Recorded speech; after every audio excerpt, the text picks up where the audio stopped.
Avec le même plaisir, pour le même devoir, Grand Témoin vous fait découvrir aujourd'hui Isaïe Kirongozi Thérèse. Elle est ingénieure, présidente de l'ONG Human Technology. Elle est également chef de projet du robot roulage intelligent. Je sais que beaucoup d'entre vous se posent la question de savoir c'est quoi un robot roulage intelligent. Elle est justement avec nous dans ce studio pour nous en parler. Mais brièvement, je peux vous dire que ce robot roulage intelligent, ce sont des robots qu'on aperçoit dans certains carrefours de la ville-province de Kinshasa et qui régulent la circulation routière. Thérèse Kirongozi, c'est un plaisir de vous recevoir dans Grand Témoin et avec vous dans notre entretien, nous parlerons de votre personne mais aussi de votre invention qui aujourd'hui fait le tour du monde. On ne parle que de ça, pas seulement dans la presse nationale mais aussi dans la presse étrangère. C'est tout à l'heure, mais commençons par une petite biographie de votre personne. Vous êtes né à Kinshasa un certain 3 juin d'une certaine année. 1973, une quarantaine d'années vous avez, Madame Thérèse Kirongozi. Et c'est à Kinshasa où vous avez fait vos études primaires, secondaires. Ouais. Dans quelle école? En fait, primaire, je le fais à Kingabois, à l'école Saint-Kizito. Mes humanités à l'Institut de Velocide. Et puis, mes études supérieures à l'Institut technique appliqué qu'on appelle un cycle ISTA. ISTA. Voilà. On sait que c'est un institut, c'est vrai que ça commence à s'efféminiser un peu, mais c'était plutôt un institut masculin. En fait, madame, moi je peux vous dire, la science n'a pas de sexe. Donc voilà. Et c'est vous qui avez décidé d'aller faire l'ISTA. Je l'ai dit, vous êtes ingénieur en électronique industrielle. Bien sûr. En fait, mon souci c'était de comprendre d'abord par rapport aux ondes. Quand j'étais encore enfant, et si je me mets chez nous, je vois, il y a la radio qui parle, je pars chez les autres à même moment. Alors je voulais savoir comment ça fonctionne, simultanément, on peut écouter, bon, avec l'esprit d'enfance, moins d'intelligence, comment on peut écouter au même moment toutes les radios du monde qui parlent au même moment. Donc voilà, c'était comme ça. Il y a mon père aussi qui a fait l'électromécanique aussi à l'ISTA. Étant donné je suis l'aîné d'une famille de 6 personnes, alors mon père voulait aussi qu'un enfant arrive peut-être comme lui. Avoir un peu la technique dans le son. Donc voilà, quelque part c'est mon père qui m'a beaucoup poussé pour faire la technique. Et quand vous êtes arrivé à l'ISTA, vous vous êtes retrouvé facilement au milieu de plusieurs garçons, plusieurs hommes? Au début c'était pas facile parce que vous voyez, naturellement j'étais timide. Et puis à l'humanité j'avais pas fait l'école technique, moi j'ai fait la maths physique. Alors d'emblée d'aller dans une école supérieure technique, au début c'était un peu difficile. Et surtout qu'en préparatoire, je vois, on était, si je me trompe pas à cette époque, presque 400 étudiants dans une salle, dans une grande salle, et on se retrouvait peut-être 2 filles. Seulement sur 400 étudiants. Donc voilà, 400 et quelques Joe, et puis 2 filles. Donc au fur et à mesure, la petite vient en mangeant, petit à petit, je me suis habitué. Vous avez commencé à vous adapter. Et à s'adapter. Et bon, comme je me retrouvais un peu par rapport au cours, alors je me suis dit, ben tiens, comme je me retrouve au cours, mon problème c'était maintenant de s'adapter avec les garçons. Et voilà, pour moi, c'est venu au fur et à mesure. Au fur et à mesure, et pour moi, si je peux dire, c'est le premier point positif que j'ai eu à l'ISTA. C'était un... L'ISTA vous a aidé à vous ouvrir, à chasser votre timidité. Ma timidité, et voilà. Quel est le meilleur souvenir qui vous a marqué pendant que vous grandissiez, pendant votre enfance? Le meilleur souvenir par rapport à ma famille, c'est l'unité qu'on avait, l'amour, et ça continue jusqu'à présent. C'est ça. Et l'éducation de mon père, il était dur avec nous. Et nous, on n'a pas connu de concert avant l'âge de 20 ans. On le voyait un peu comme militaire, mais après, on s'est dit, bon... C'était pour votre bien qu'il faisait ça. Intérêt, et puis voilà. Et par rapport à l'université, comme on dit, il y a de bons souvenirs. Il y a aussi des côtés négatifs qu'on ne peut pas la parler. Mais néanmoins, j'ai trouvé mon mari parce que j'ai étudié à l'ISTA. C'est à travers l'oncle d'un ami. Tu vois un peu tout ça. Donc, votre mari, vous l'avez eu à l'ISTA? Mais bien sûr, c'était l'oncle d'un ami. Tu vois un peu. Donc il y a beaucoup de souvenirs. Il y a surtout que moi à l'ISTA, j'ai tenu un café. Mon nom qu'on m'appelle Mamie Jocol, ce n'est pas mon vrai nom. Donc il y a en dehors du cours que je faisais, j'avais un petit café que les étudiants disaient prendre le fils un café qu'on appelait ça. On va aller jocoler chez Mamie. Donc voilà le nom de Mamie Jocol, ça vient de là. Bon au début j'aimais pas le nom, mais à force d'écouter, j'ai ce sont les étudiants qui vous ont surnommé comme ça. Voilà. Quand on dit on va aller chocolat, il faut comprendre que non, c'était un petit restaurant de rien du tout, et qui représentait pas grand-chose, avec la bourse des étudiants, et tu vois un peu, donc voilà. Chez moi, je préparais que l'haricot avec du riz. Tu veux, tu montes, tu veux pas, tu laisses. Et pas de crédit. Vous avez combien d'enfants, Thérèse Kirongozi? J'ai 3 enfants, 2 filles, 1 garçon. Sportive? Bien sûr. C'est quel sport que vous pratiquez? En fait, j'aime beaucoup marcher et puis un peu de boxe, mais je le fais pas trop. Boxe? Franchement, vous choisissez que des trucs masculins, quoi. Pourquoi la boxe? C'est ma préférence. C'est une question de préférence, quoi. Donc, voilà. Thérèse Kirongozi, je l'ai dit tout à l'heure dans mon introduction que vous êtes la présidente de Women's Technology. C'est une ONG qui regroupe plusieurs ingénieurs sortis de l'ISTA. En fait, Women's Technology, c'est une association qui est née à partir de notre ONG qu'on appelle l'ISTA Noyabana. Et pourquoi Women's Technology? Parce qu'à un certain moment, on a compris, on a beaucoup aidé beaucoup d'enfants, surtout pour leur scolarité, mais on a compris que le soubassement du problème par rapport aux enfants, c'est d'abord la maman, la femme. Alors, il faut d'abord commencer à aider la maman à prendre la responsabilité de son enfant. Alors, étant donné le minimum de moyens que nous avons, on ne pouvait pas aider toutes les mamans, même pour les sensibiliser. On a dit, bon, tiens, comme nous, on a fini à l'ISTA, on peut peut-être prendre que le forme ingénieur. Alors, d'abord, on a commencé cadet avec moi et ma collègue qui s'appelle Alice. Elle a fait la transmission. D'ailleurs, c'est mon aînée. Elle a fini 5 ans avant moi. Alors, on a commencé à sensibiliser les femmes. On a remarqué une chose. Après avoir fini les études des ingénieurs, il y a beaucoup de femmes ont des difficultés d'avoir d'emploi, peut-être à la SNEL, à la Régie des eaux. Alors, ces femmes-là, au lieu de se contenter de la technique, elles se rabaissent de faire tout et n'importe quoi. Je peux dire, si je dis tout et n'importe quoi, excusez-moi, peut-être vendre le piodi avec quelqu'un qui n'a même pas un diplôme d'État. Tu vois, c'est rabaisse dans des commerces où qui ne reflètent pas les études qu'elle a qui ne valorisent pas leur diplôme d'ingénieur. Alors, on a commencé à sensibiliser, à prendre peut-être quelques formateurs pour venir les recycler, comment savoir réparer un téléphone, un ordinateur, et tu peux l'appliquer dans ta vie courante. On a aidé beaucoup de femmes comme ça. Donc voilà, c'est le début même qu'on a connu beaucoup de génies créateurs. Et vous voyez, quand la femme tient peut-être du tournevis avec peut-être l'appareil de mesure pour réparer quelque chose de technique, vous voyez, ça fait un peu curieux. Alors on s'est dit aux femmes là, au lieu de vendre tout et n'importe quoi, valorisons d'abord nos diplômes, à faire ne fût-ce que le minimum.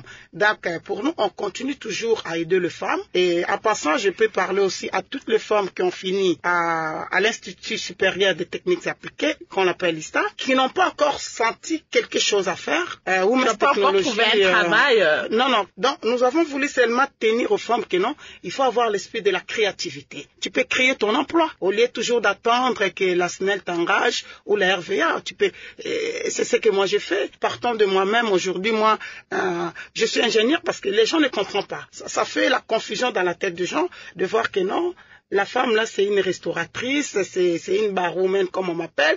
Du coup faire un robot c'est vraiment une contrainte. Donc tu vois un peu les deux mondes là. Donc il faut savoir ce que tu fais pour valoriser ce que tu as fait comme les études. Sinon à quoi bon d'aller à l'ISTA, passer tout ce temps et finir peut-être vendre au grand marché de babouche. Votre association existe depuis quand, Women's Technology? Presque 5 ans. 5 ans que ça existe. Il y a que des femmes? En fait, on a commencé rien qu'avec les femmes, mais aujourd'hui on a aussi les hommes. Alors il faut changer des noms, des dénominations, parce que là c'est women, on dit, on voit les femmes ingénieurs. Non, sincèrement, on a les hommes. Dans notre groupe, il y a les hommes. Mais comme les femmes, nous sommes plus devant, et puis voilà, on laisse le nom, parce que c'est déjà parti. À peu près combien de femmes font partie de votre ONG ou association? L'association, c'est vraiment, il y a plusieurs femmes, ingénieurs dedans, mais par rapport à l'équipe restreinte, on n'est qu'à 7. Est-ce qu'il y a des critères pour faire partie de votre ONG, à part le fait d'être ingénieur ou d'avoir terminé à l'ISTA? A priori, d'abord, il faut être une femme ingénieure de l'ISTA. Et vous venez juste pour nous demander peut-être conseil de ce que vous voulez faire. Donc, en fait, nous sommes qu'une ONG des orientations, comme on dit. Nous voulons orienter le femme ingénieure, arriver quand même à avoir l'esprit de la créativité. Donc voilà, on peut peut-être vous aider par un conseil ou peut-être de vous envoyer quelque part pour vous donner peut-être une petite formation pour savoir réparer ce que vous pouvez être capable, qui peut rémunérer votre vie quotidienne. Donc voilà. Et quand vous les envoyez en formation, c'est l'ONG qui prend en charge les frais ou Oui, oui. Et celles qui viennent, elles ne donnent rien du tout. Ben, elles viennent déjà, si elles viennent chez nous, parce qu'elle a déjà un problème. Son problème est que non, elle ne se retrouve pas. Malgré son diplôme, mais elle ne se retrouve pas. Si on n'a pas le moyen, on peut même la donner juste du conseil, d'orientation, qu'est-ce que tu aimes dans ta vie. Et vous voyez, des fois, tu peux avoir peut-être une qualité, mais toi-même, tu ne sais pas comment arriver à les découvrir. En parlant aux autres, peut-être ça peut vous aider d'orienter, parce que moi, je connais des femmes, rien qu'avec l'orientation, elles s'en sortent. De dire seulement non, il faut faire ça. Et il faut commencer par ici, peut-être, au lieu d'acheter peut-être des bijoux, commencer ne fût-ce qu'acheter du tester, des petites choses comme l'appareil de mesure, commencer même à réparer le minimum de choses comme des ventilateurs, des choses simples en technique, qui ne demandent pas beaucoup de schémas, qui ne dépendent pas beaucoup de ce que vous appelez des paquettes de circuits intégrés. Donc voilà. Comment vous répondez à toutes ces personnes qui pensent que les femmes aiment beaucoup la facilité? Vous venez de le dire, il y a des femmes qui ont des capacités, qui ont des qualités en elles, mais qu'elles ne savent pas exploiter. Elles préfèrent qu'on lui apporte un gâteau sur un plateau facilement. Qu'est-ce que vous dites à toutes ces personnes qui pensent que les femmes aiment la facilité? En fait, quand vous aimez la facilité, vous êtes l'esclave de celui qui vous apporte. Aujourd'hui, on est dans un monde où, moi je peux donner un exemple de mon foyer moi-même. Tout le monde contribue, on est des partenaires. Mon mari vient avec sa part, moi aussi j'amène ma part. Donc c'est comme ça. Et si vous voulez rester à la maison pour rien faire, vous aurez pour vos comptes. Voilà pourquoi, si vous avez remarqué éventuellement, les hommes, remarquez vous-même, l'histoire du deuxième, troisième bureau, ça commence un peu à s'atténuer, parce que l'homme sait que non, la femme c'est mon partenaire. Si nous voulons construire une maison, la femme va mettre sa part et l'homme aussi doit mettre sa part. Donc voilà. C'est comme ça même pour la scolarité des enfants. Ça, je dis peut-être pour mon foyer, c'est comme ça. Et votre mari vous accompagne dans ce que vous faites? Il apprécie le travail que vous faites? Dès le départ, même mon mari m'a connu, j'étais en droit à deuxième graduat. Dès le départ, il m'encourageait beaucoup. Là, on était encore les amis. Vraiment, il me donnait beaucoup de conseils. Il avait compris ce qui est en moi. Donc, il m'a dit, tu as l'esprit d'entrepreneuriat, il faut toujours aller, finis tes études, je peux t'aider. Aujourd'hui, si j'ai Planète J, c'est grâce à lui parce que c'est son financement. Alors, il faut dire que Planète J, c'est une terrasse, un restaurant quand même assez connu à Kinshasa. Mais bien sûr. Voilà. Ouais. C'était juste une parenthèse. Et c'est vous la propriétaire. Bien sûr. Voilà. Et aujourd'hui, on a à peu près 185 personnels. Donc, c'est quand même quelque chose. Si à Kinshasa, vous faites nourrir quand même 185 familles, c'est quand même quelque chose. Et grâce à Planète J, aujourd'hui, vous voyez des robots, parce que rien que le financement de Planète J qui aide aujourd'hui la population quinoise à avoir ces robots. Alors, on va parler de ce robot, Thérèse Kirongozi, on va y revenir tout à l'heure. Mais vous avez dit que vous avez 3 enfants. Est-ce que vous aimeriez que parmi vos enfants, qui est aussi un ingénieur... Bien sûr, je l'initie depuis mon aîné n'a que 9 ans, je l'initie déjà. Il faut toujours laisser le marque. Moi, mon père m'a laissé sa marque. Et puis moi aussi, il faut que je lègue ça à mes enfants. C'est quand même une fierté. Mais est-ce que c'est important? Vous ne pouvez pas laisser vos enfants faire leur choix, se choisir ce qu'ils veulent faire. En fait, les enfants sont libres, mais le problème c'est quoi? L'enfant est libre, mais il faut l'orienter, il faut encadrer l'enfant. Moi, je crois que c'est peut-être l'erreur qu'on commence à faire aujourd'hui, de dire que non, laissez l'enfant faire ce qu'il... Non, il faut l'encadrer même par des conseils, de le faire voir que si tu suis peut-être mon parcours, tu auras ça, regarde les avantages et comme ça. Étant donné que toi-même, le parent, tu as vécu, et puis tu sais, ce que tu donnes à cet enfant, ça serait mieux pour lui. Donc voilà. Alors, on va souffler un peu, Thérèse Kirongozi, c'est quoi votre plat préféré? Moi, je suis quinoise, hein. Bon, j'aime bien manger ce que j'ai mangé quand j'étais jeune. Peut-être à l'université, on n'avait pas beaucoup d'argent. On mangeait plus haricots, l'impiodi, peut-être. Bon, voilà. Haricots, impiodi, riz, kwanga. Non. Haricots, piodi, bon, pour l'accompagnement, bon, j'ai pas de choix. Je suis vraiment vraie quinoise. Alors, quand vous ne travaillez pas, comment vous passez vos moments de détente? C'est difficile, je travaille beaucoup. Donc, vous n'avez pas un temps libre à un moment? Moi, je travaille, sincèrement, je travaille du lundi à dimanche. Peut-être si je peux moi-même arriver à programmer peut-être un petit congé pour moi, je préfère plus aller à l'étranger. C'est là où je sais que je suis tranquille, je peux faire mes recherches techniques et consorts. Mais à Kinshasa, dès que je suis là, vous pouvez demander à tout le monde. Moi, je commence mon boulot à 9h. Je prends du break pour aller voir mes enfants de 14h à 16h. Et après ça, je continue. Même le week-end, vous travaillez le samedi, dimanche? Et le week-end, encore, c'est pur. Le dimanche, quand je quitte la prière, et je suis avec mes enfants, je l'initie déjà. Et mes enfants me disent chaque fois, non, après l'église, on va faire le tour du monde.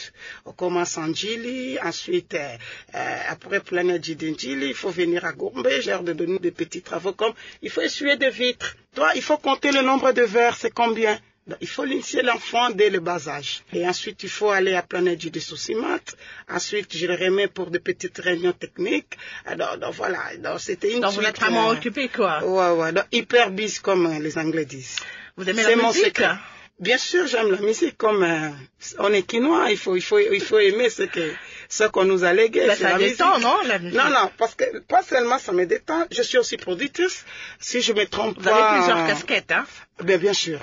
J'ai fait produire presque, je peux dire 90% de musiciens congolais. 90%.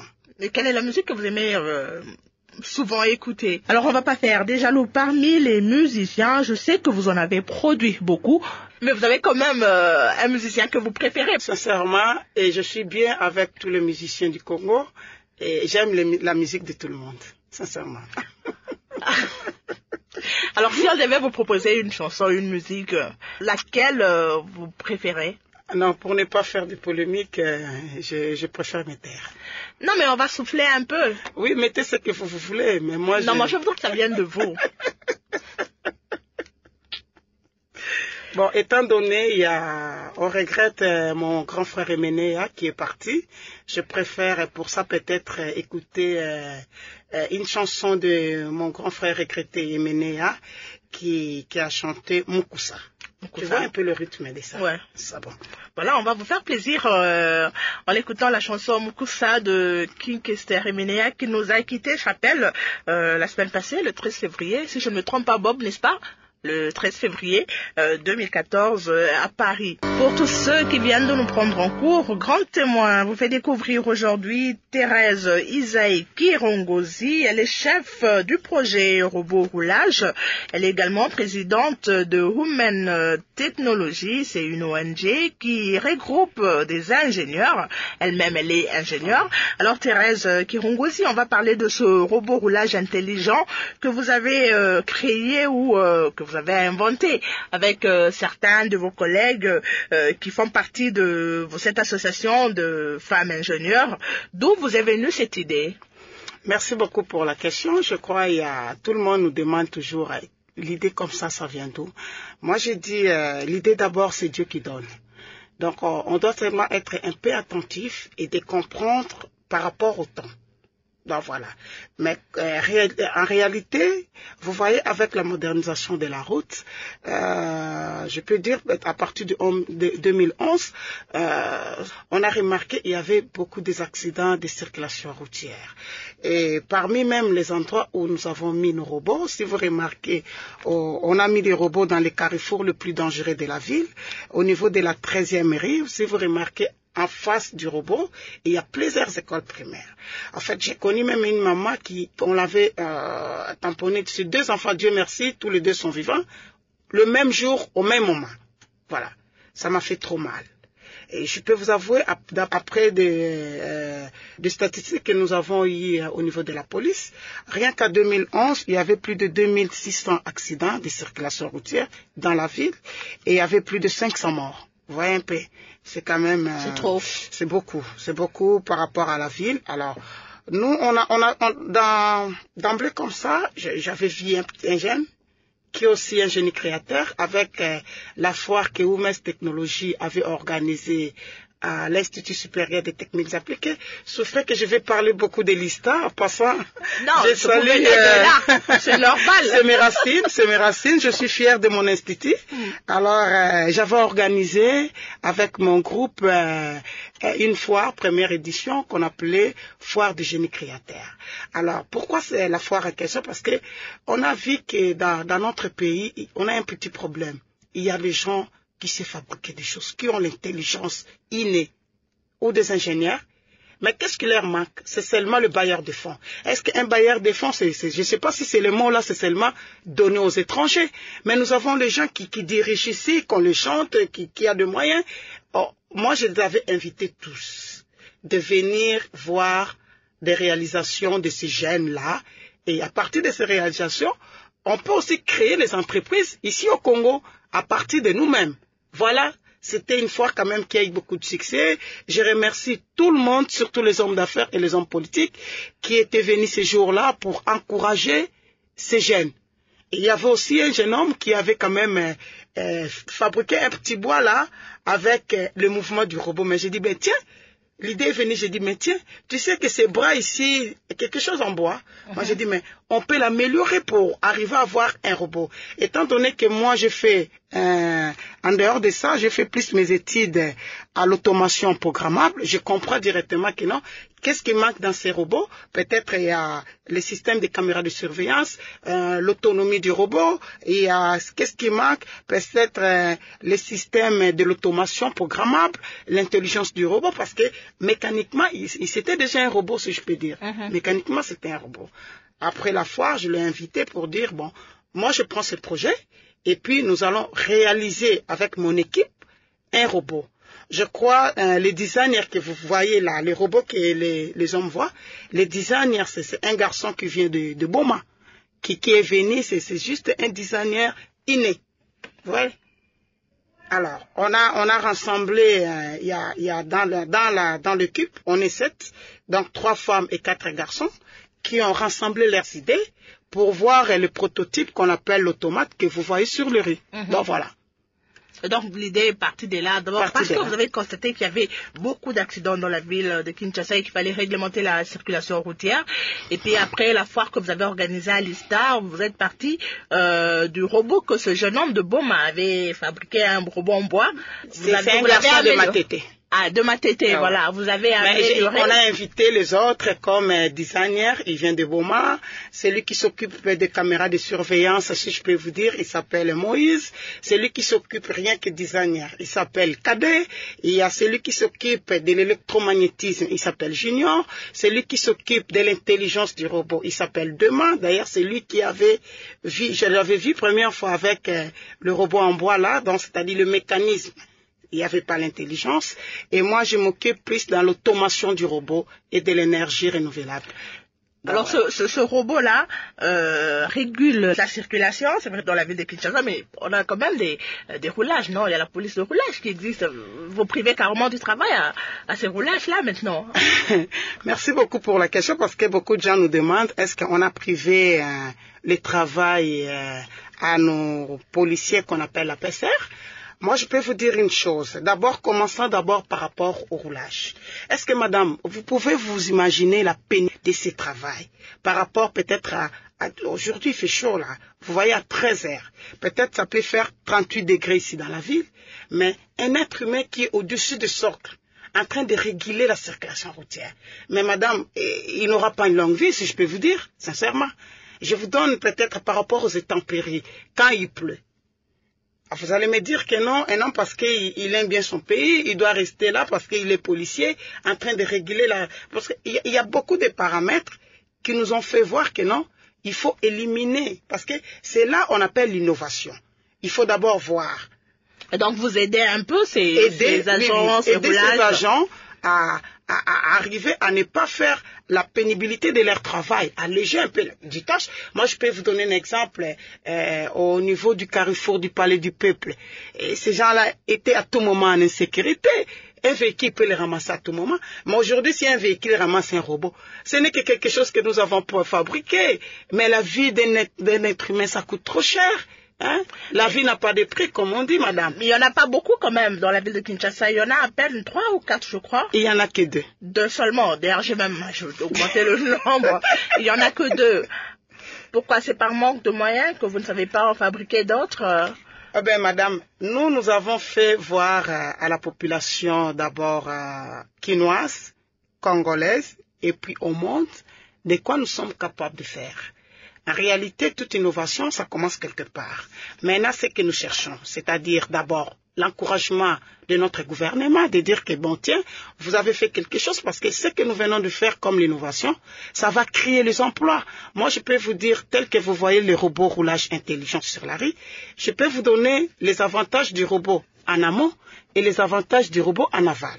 Si je peux commencer en amont, les robots tels qu'il est là, c'est conçu ici avec l'intelligence congolaise. Parce qu'il faut qu'on arrive à comprendre comment le monde marche aujourd'hui. Aujourd'hui, l'économie marche avec l'intelligence, avec l'innovation. Parce que dans notre pays, on est plus censé dans l'économie naturelle. Un jour, on parlait, quand nous on grandissait, pour nous, chez Camine, c'était chez Camine. Aujourd'hui, il n'y a plus de cuivre. Voilà.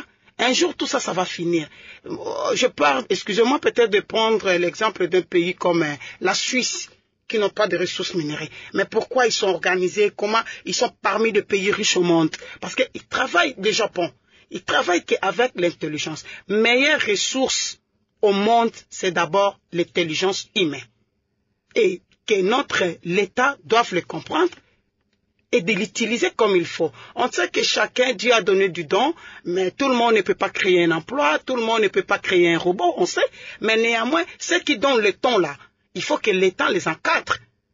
Parce que, comme je viens de dire, comment le robot va, les avantages en amont du robot. Moi, je peux vous dire, notre souci c'est quoi? C'est fabriquer ces robots en chaîne. Et madame, vous savez combien de femmes et des hommes ingénieurs qui trouveront les emplois? Parce que le robot tel que vous voyez, il a plusieurs parties. Il y a la menuiserie, il y a l'ajustage, il y a le parti de l'électromagnétisme, il y a des parties électromécaniques, il y a du mécanique pire, il y a l'électronique pire, donc il y a plusieurs parties, la transmission et consort. Donc voilà. Et tel que vous voyez les robots, il n'est pas là seulement pour réguler et faire la sécurité routière. Dans le robot, on lui a incorporé des caméras de surveillance qu'il prend avec l'angle de 360 degrés.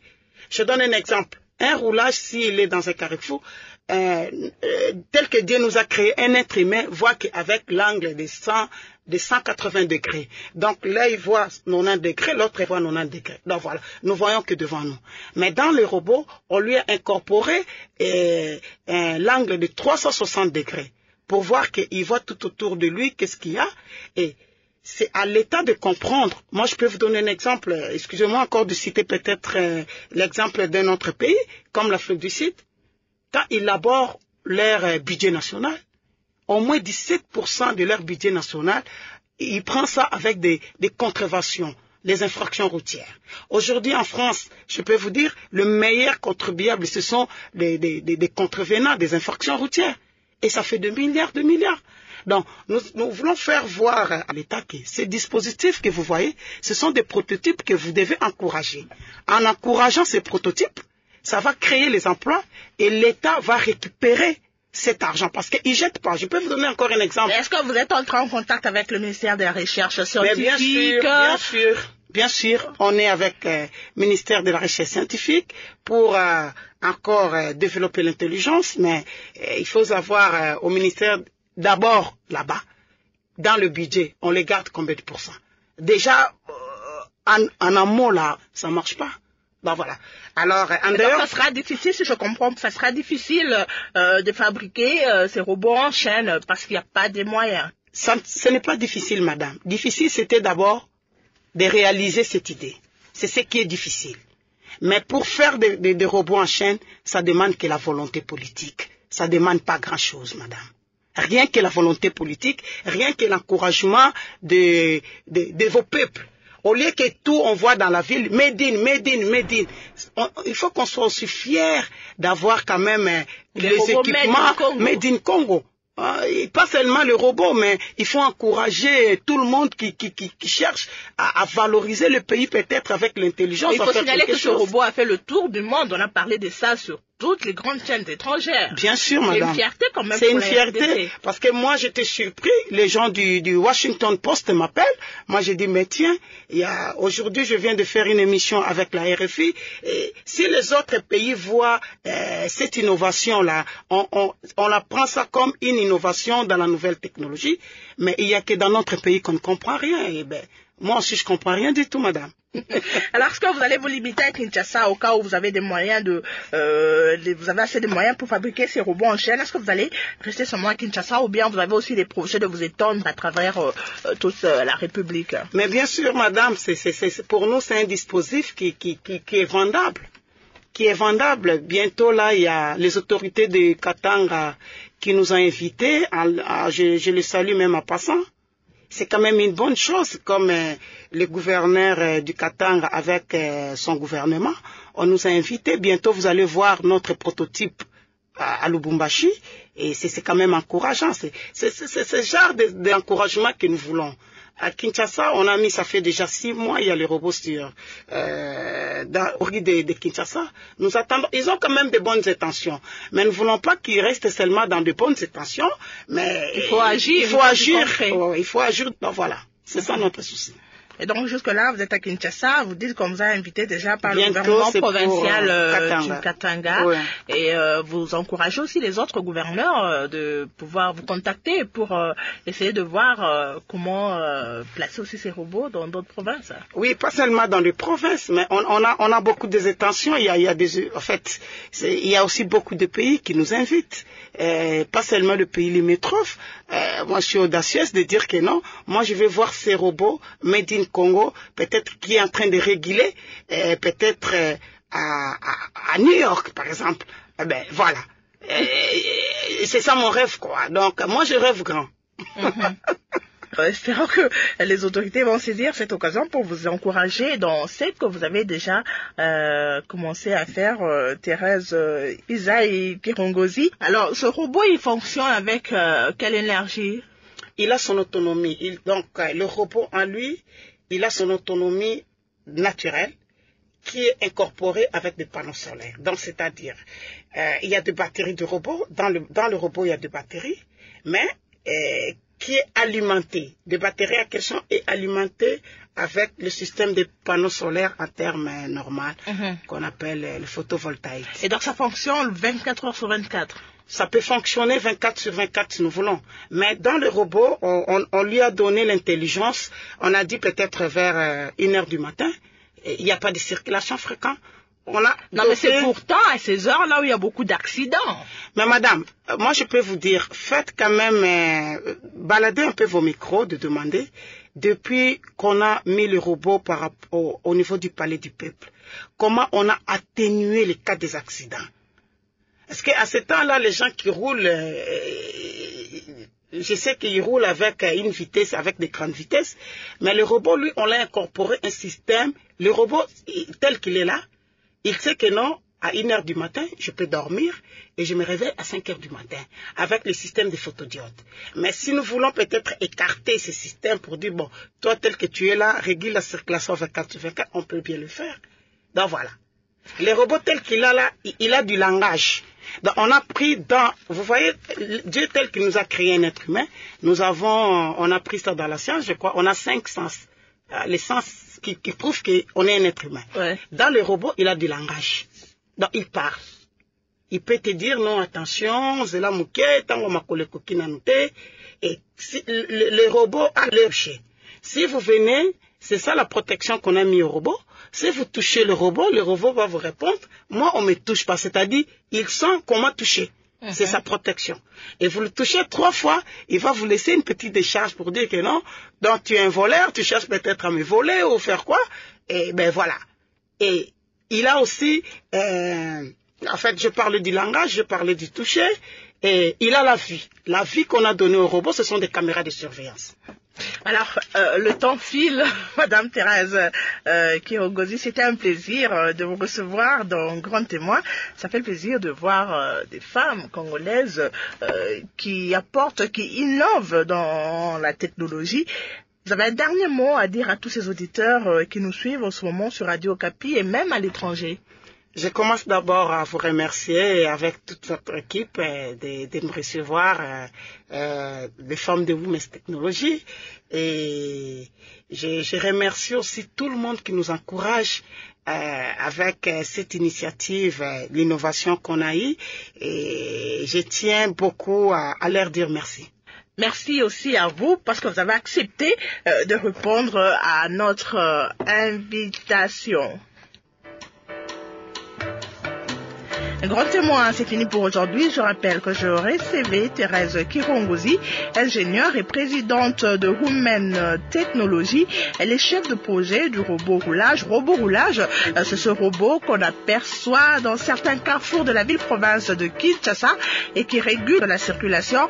Elle nous l'a dit dans cette émission, ça va pas s'arrêter à Kinshasa, ça va s'étendre juste dans les provinces et pourquoi pas dans les pays étrangers. Merci à Bob Landou qui est à la technique, au micro Kéline Kouté.